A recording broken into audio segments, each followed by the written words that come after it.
स्वागत है गाइस। आज हम जानेंगे 5T स्कूल में कैसे वायरिंग करते हैं, वो भी कंप्यूटर लैब में।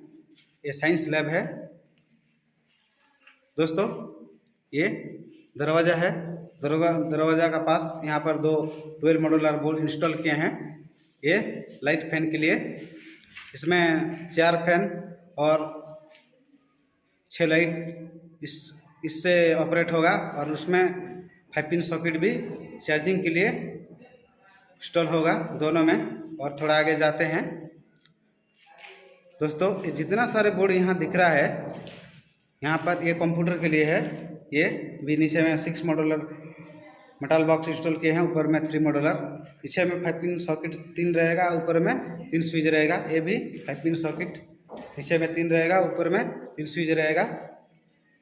ये फ्रेंड्स 2-2 फीट डिफरेंस में है, ये भी 2 फीट का डिफरेंस में है। सेम टू सेम आपको जैसे बताया ऐसे वायरिंग हुआ है यहाँ तक। और ये यहाँ पर एक 12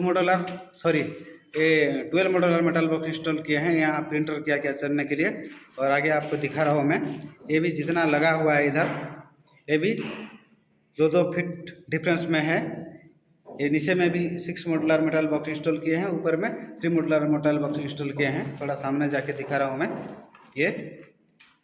ये भी same to same 6 modular metal box install किए हैं नीचे में, और ऊपर में 3 मॉड्यूलर इंस्टॉल किए हैं दोस्तों। और यहाँ से यहाँ 3 फीट डिफरेंस है। यहाँ जितना कंप्यूटर लगा है उसका एक अलग सा कंप्यूटर, यहाँ कौन सा कंप्यूटर इंस्टॉल होगा वो मैं पता नहीं, इस हिसाब से इंजीनियर बताया ऐसे वायरिंग किए है। आई होप कि दोस्तों मेरा वीडियो आपको अच्छा लगे तो वीडियो को लाइक करना, और वायरिंग कैसा है कमेंट करके ज़रूर बताना।